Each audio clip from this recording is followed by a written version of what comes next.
And behold, he cometh with 10,000 of his holy ones, to execute judgment upon all, and to destroy all the ungodly, and to convict all flesh of all the works of their ungodliness which they have ungodly committed, and of all the hard things which ungodly sinners have spoken against God.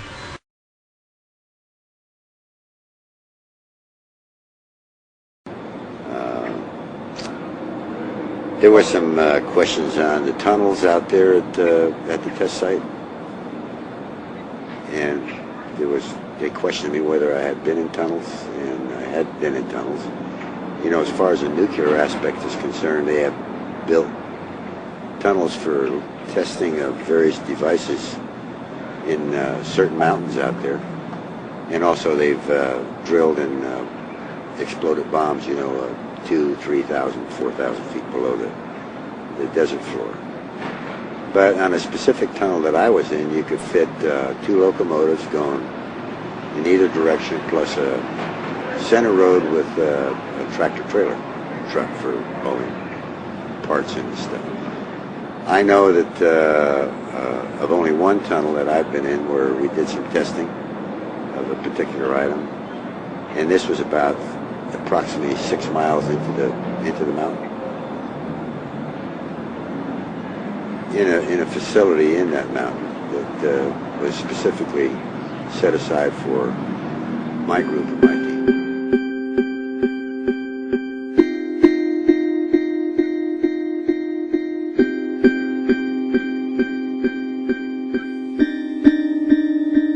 The real heart and soul of the New World Order plan lies in the mysterious underground military bases scattered all over the world, including roughly 30 in Canada, 140 in the United States, and more than 1,500 worldwide. In the United States, there are many underground facilities.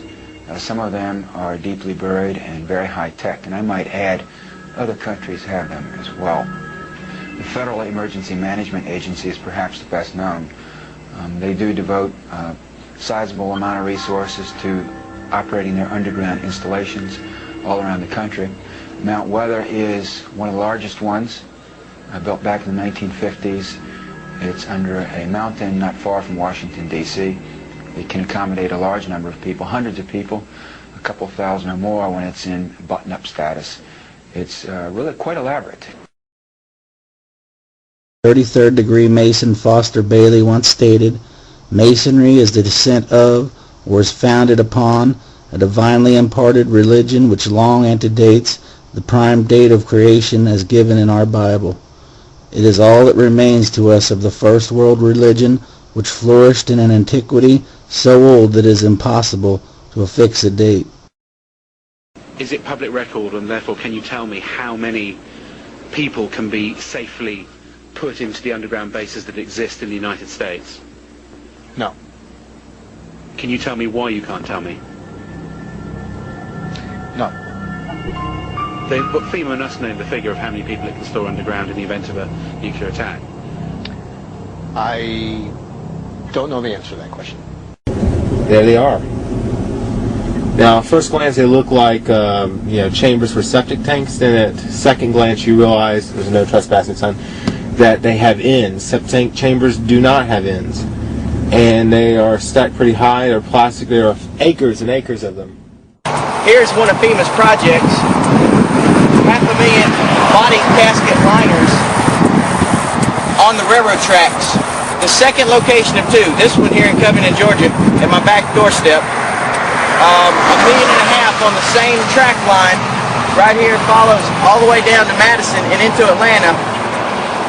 FEMA controls and has made a purchase order in 2005 and contracted for 5 million caskets or body liners. They're sold by a company called Polyguard.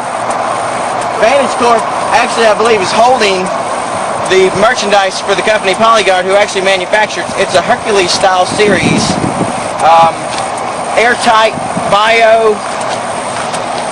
Hazard container. Just want to open up the eyes to the rest of the community and let them know that the caskets are here. And again, this is Covington, Georgia.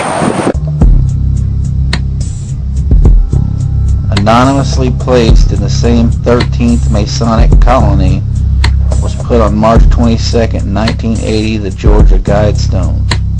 And like Stonehenge, they are perfectly aligned to the stars. Written on these stones are 12 different languages, 8 of which are describing the 10 laws that are to be applied to the new age.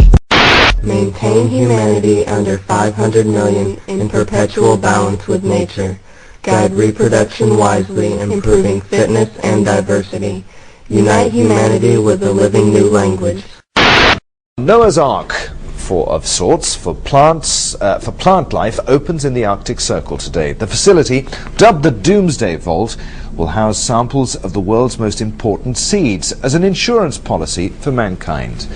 Let's go live now to the Norwegian town of Longyearbyen, just north of the Arctic It's Circle. a bank built to last 10,000 years. Important assets were made safe from climate change and nuclear war, locked deep inside the Doomsday Vault.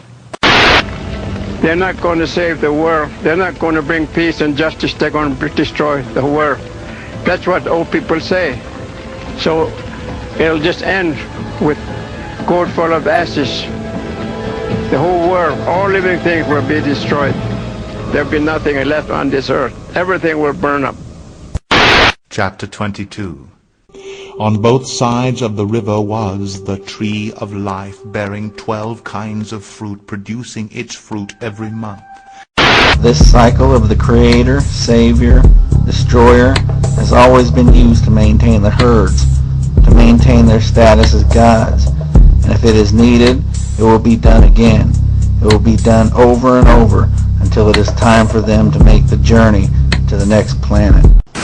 Of course, we know the GRS on Mars Odyssey discovered this ice 6 years ago, but we've now finally touched it and tasted it. That's one thing that hasn't been done before. And I'd like to say, from my standpoint, it tastes very fine. I'm very glad to be in this position.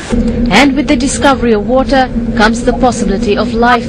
And as Mars moves closer to the Sun and begins to thaw into its Earth-like form, prisoners, people deemed mentally insane, people that will not be missed or believed if they make a mistake, will be dropped on the surface. They will be equipped with non-removable tracking devices to track their movements, how long they survive, and where they are gathering for food and water.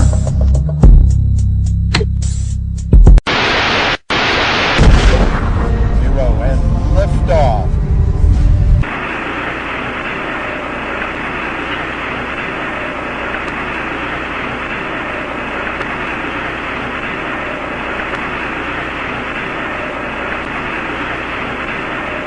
Tranquility Base here. The Eagle has landed. I'm VJ. I'm going to recite from Matthew 5. Now when he saw the crowds, he went up on a mountainside and sat down. His disciples came to him and he began to teach them, saying, Blessed are the poor in spirit, for theirs is the kingdom of heaven. Blessed are those who mourn, for they will be comforted. Blessed are the meek, for they will inherit the earth.